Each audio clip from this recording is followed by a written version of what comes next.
I think that is, spending all that time really discovering things that I had never known and almost didn't suspect. And one of the writers that I came across during that time was Alice Childress, and just reading the work and going, how do I not know this? How do I not know this writer? How have I gone through, all of my life and my education and just not known that this existed? Hi, I'm Pam MacKinnon, the Artistic Director of American Conservatory Theater, A.C.T., and this is Place Here, Time Now. My guests today are Arminda Thomas and Awoye Timpo. Arminda Thomas is co-producer and resident dramaturg at CLASSIX. She has dramaturged projects around the country in the Bay Area, jazz at Marin Theater Company. She is also served as Associate Artistic Director and Resident Dramaturg for the Going to the River Festival and the Writers Unit. Awoye Timpo is a New York-based director and producer. Her off-Broadway credits include In Old Age by A.C.T. alum Imfunisa Udafia at New York Theater Workshop, as well as Good Grief at the Vineyard Theater. Her most recent regional credits include Schoolgirls, the African Mean Girls play at Berkeley Rep. She is the founding producer of CLASSIX, which is a collective exploring classic plays and performance by Black artists. Cannot wait for this conversation. In and talk about, I think Awoye, most recently you've called it a collective, and it's CLASSIX, and you are co-founders of CLASSIX. Arminda or Awoye, can you tell me a little bit about the origin story of that? Mm-hmm. Shall I kick it off, Arminda? I think we both know it's better when you do that. I tee it off, and then Arminda adds beautiful things to make it even better. So there's kind of two different origin stories to CLASSIX.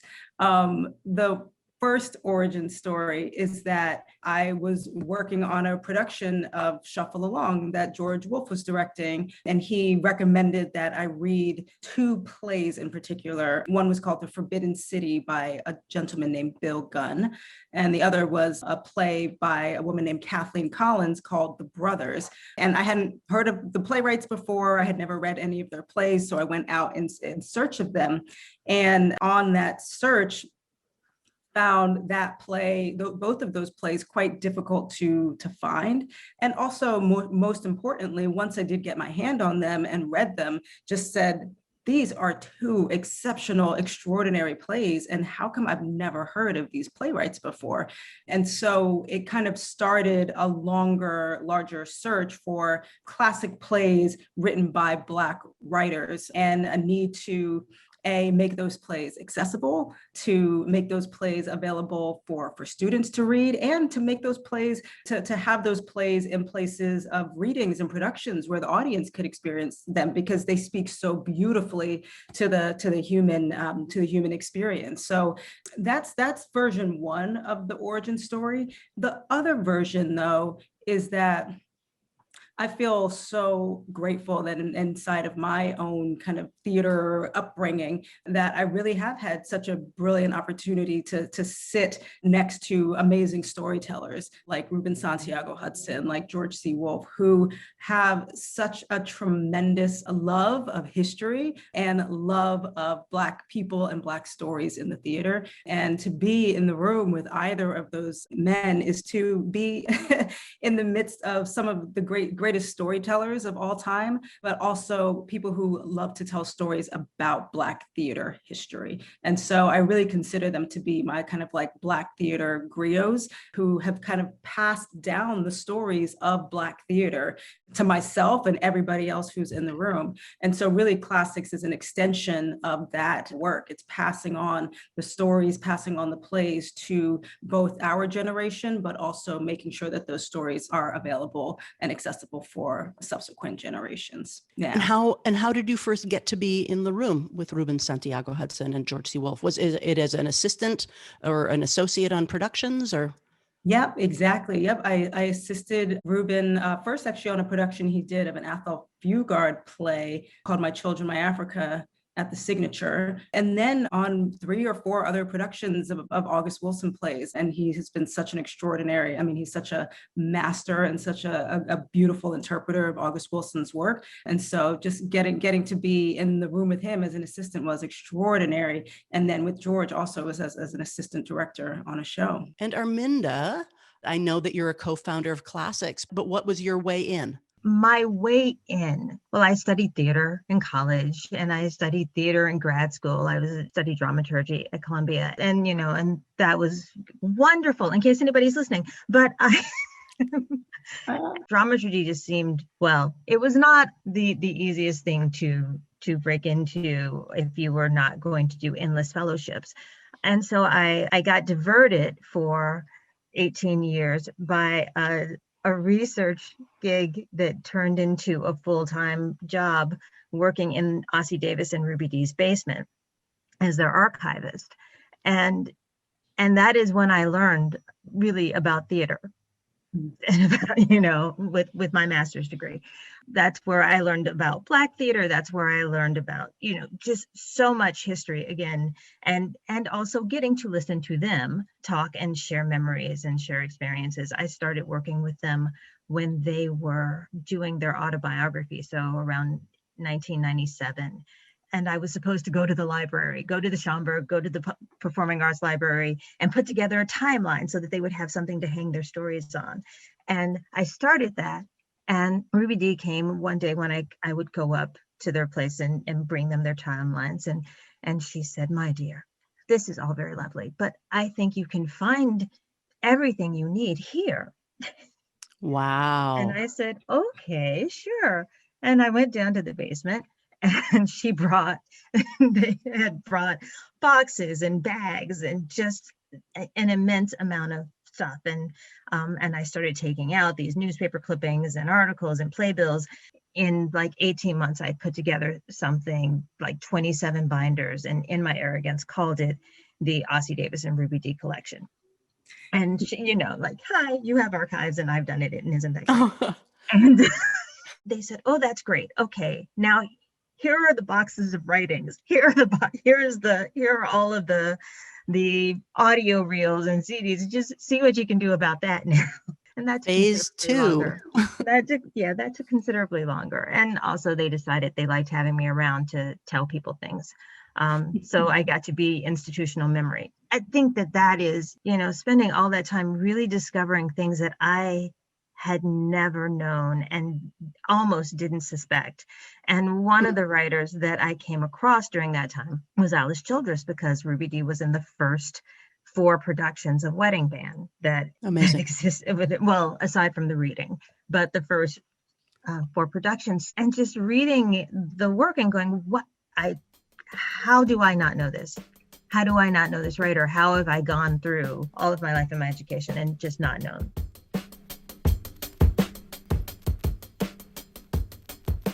After working with the Davises, I started working with Elizabeth Van Dyke on a project called Going to the River, which seeks to support the writing of female artists of color, but also to lift up that legacy. Through that association, kind of indirectly, I ended up on a project with Awoye.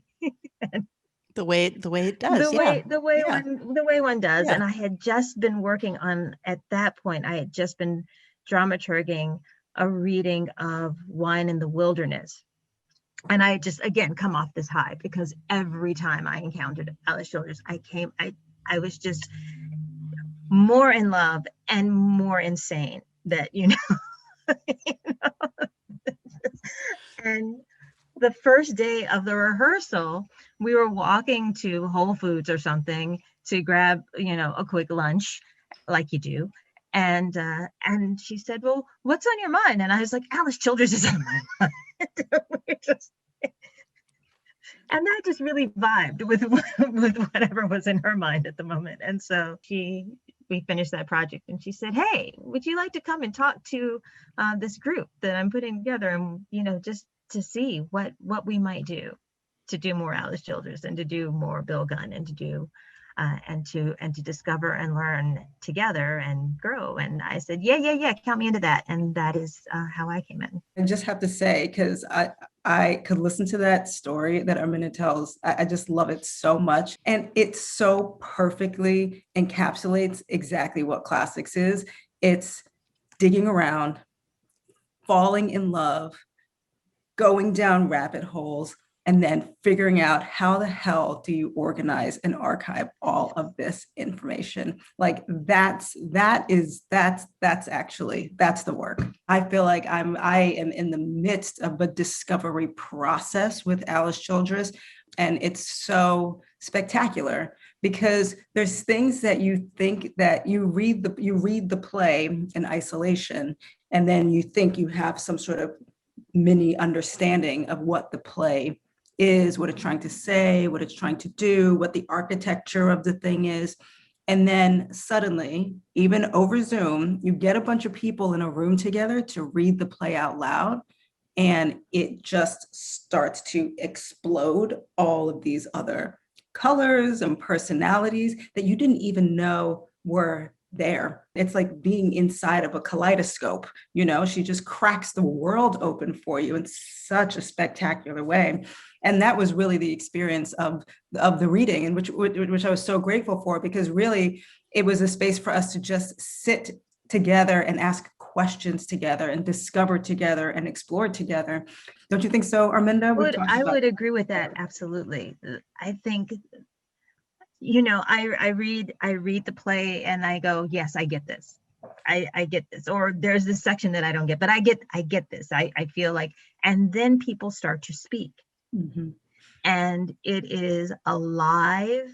And also, I think the thing that really draws me in is that every character has a story that you feel like if you tilted it just a little, it could be, you could write a play about this person. This person could be this person has a world that is just as alive as the central characters we're following. Her language is beautiful. You're reading it. It really does. It appeals on that level. But when people start trying to live it, it just takes on a whole new thing.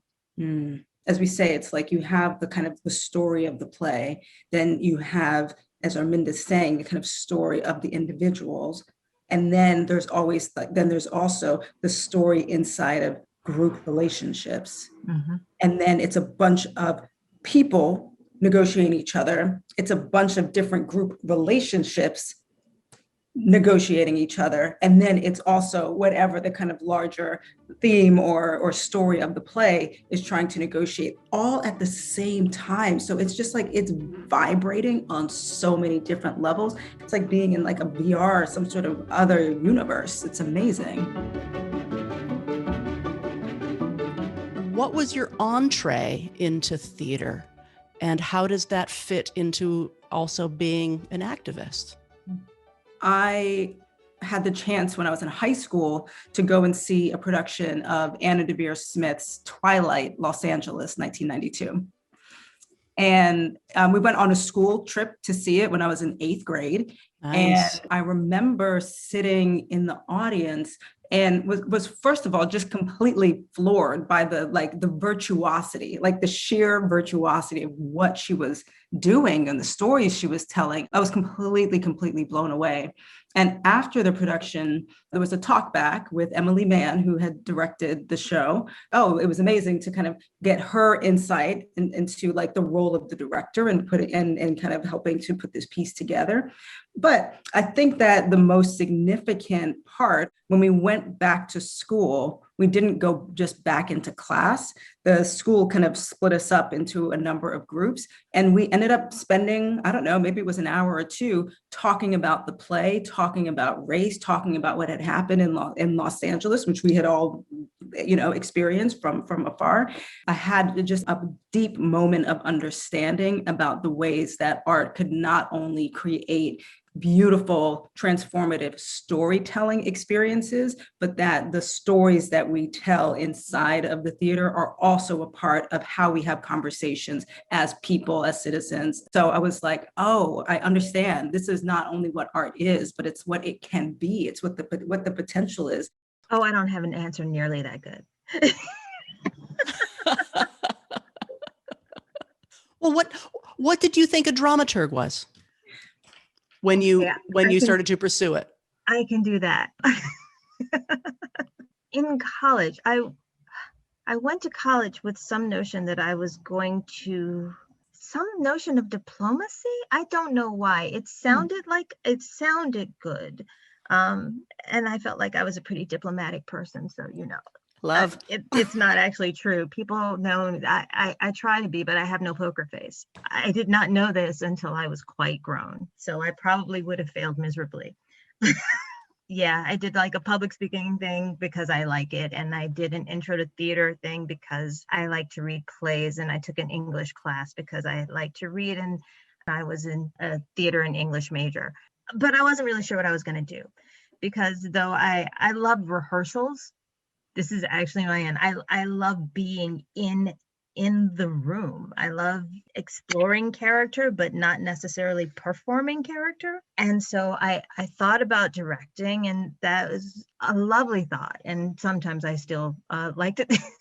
And sometimes I still am entranced by that thought. But there's a certain amount of woo of great, like Awoye is a great team builder, amazing with managing people in groups and as individuals, and that is that's a struggle. So I was trying to figure out what I was going to do, and Seattle Rap, I was working in the public information office. They were doing a production of I don't remember what, but one of the materials they sent was this wonderful, gorgeous essay about this piece that just like rocked my world at the time. About this piece, it was a Shakespeare piece, I'm sure, but it just, my whole world rocked. And I read this, and at the end it said Mark Bly, dramaturg.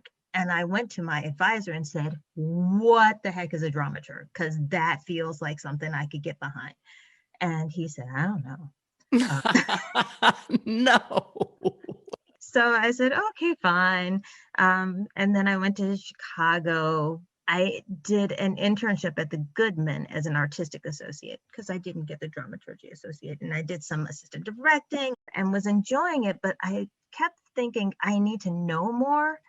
I felt like there was more that I needed to know. There was more I needed to understand. I just kept coming back to dramaturgy. I barely knew what I was doing because, then I went to grad school for dramaturgy and discovered that there was so much debate about why is a dramaturg necessary in the room and what does it mean and what is your place? And it was so much work. And I have no poker face. I remember those years, and that was the debate. So as you're pursuing, a higher degree in that, and part of the debate is, are we even allowed at the table? That's an odd push-pull. The thing to me that's so amazing about working with Arminda as a dramaturg is, Pam, you guys have this great term of a thought partner, and really, I think that's what our relationship has become. We've become thought partners. How are we thinking about plays? How are we thinking about people? How are we thinking about telling story? What's the information that this person needs in order to make the leap from here to here? You know what I mean? Like every single moment, it's at every single thing that exists inside of a play or inside of how we tell a story about something. I feel like that's become the work that we do together. We're just thinking about how to tell stories together. And that has been amazing. We're now a year into in-person theater being a health hazard and being on pause in this country. What have you been up to?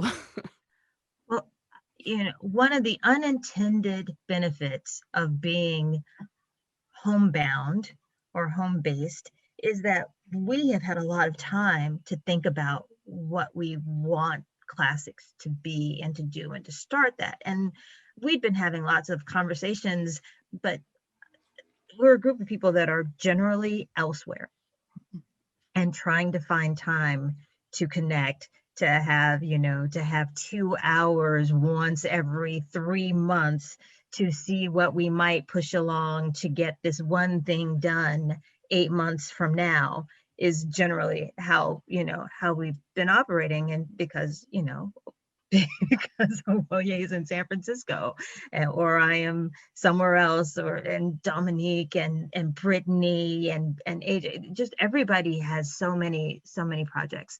At first, we were just kind of shell shocked and trying to figure out what we were doing and, organizing our bookshelves. But then we got to say, well, let's meet once a month and think about what we can push along. What can we, just see what are the things we can push along. And those once a month meetings became once every 2 weeks meetings. And now we have the standing Thursday meeting, and other people have had more time to, to maybe be interested in some thoughts that we were having. And so we've been able to find more partners, more collaborations. We've had time to really deeply explore getting a podcast that we're working on off the ground. And so, in that way, we've been incredibly busy. So it's been very fruitful in terms of the time to plan and dream, and then start to really move some things forward. Awoye, what inspires you in this present moment, or what has inspired you over the course of the year? What are you hopeful for? We can even push this into the future. For most of the year, I've been trying to stay in a place of possibility. And so exactly as Arminda is saying, we as a group were able to say, okay, well, there's a lot of stuff that we cannot do right now, but what is possible for us right now? One of my favorite writers, his name is Ben Okri, and he has a quote that says, "We can redream the world and make the dream real." And it's really been sticking with me over the course of the past year. So I feel like it's been my kind of mantra over the course of the past year. And so continue to seek out just places of possibility, places where, as we say, the theaters shut down, the buildings shut down, but the artists did not shut down. And the places where we had the energy or the strength or the emotional strength to work, the storytelling is a consistent vibration. The storytelling doesn't go away.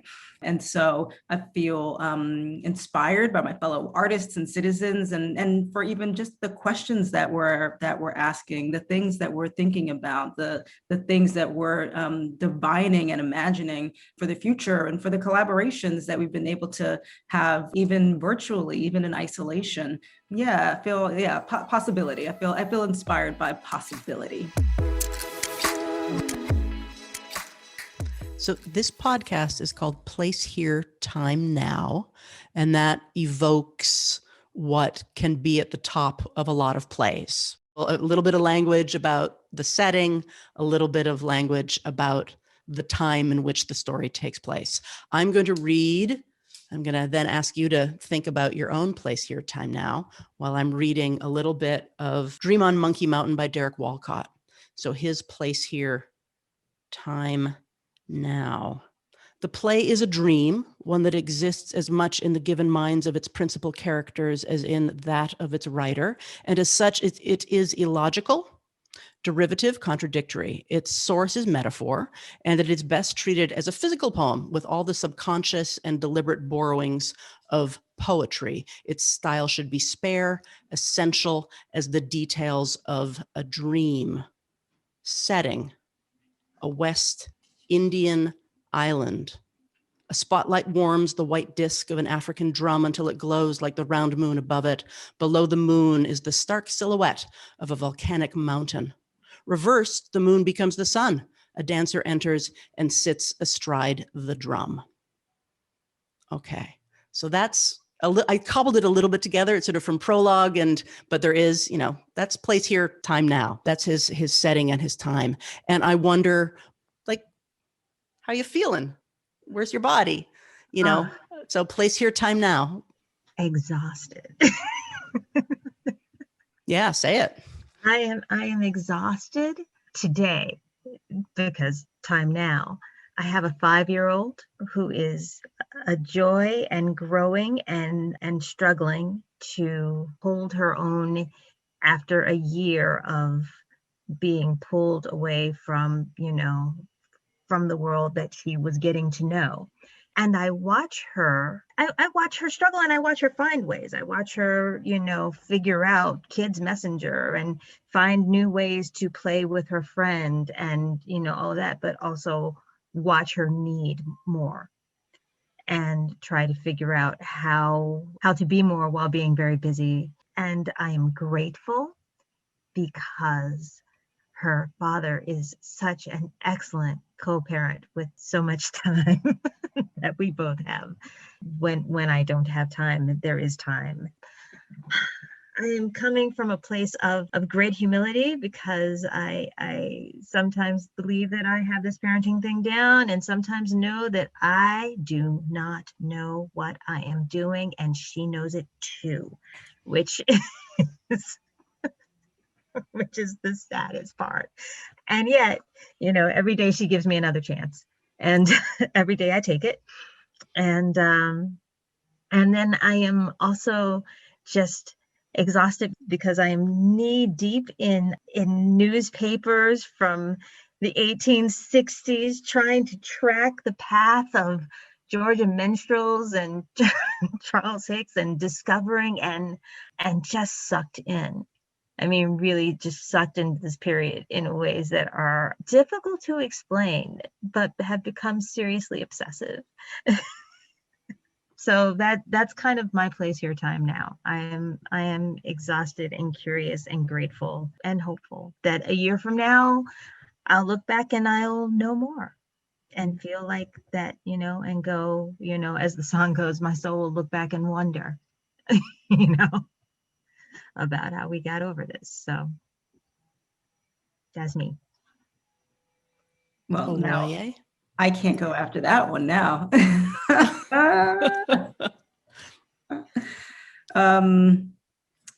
Yes, well, I'm here, grateful to still have a roof over my head in Brooklyn, New York.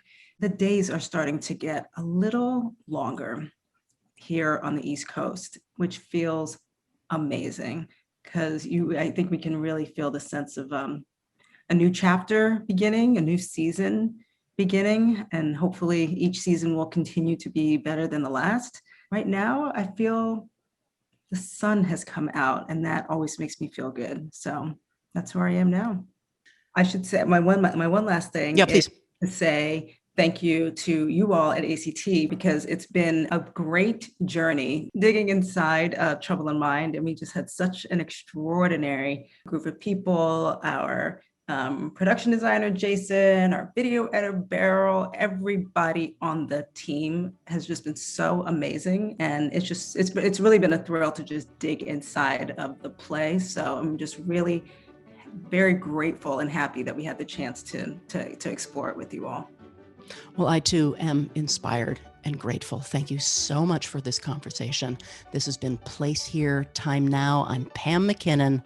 Until next time, and check out our other episodes wherever you listen to your podcasts.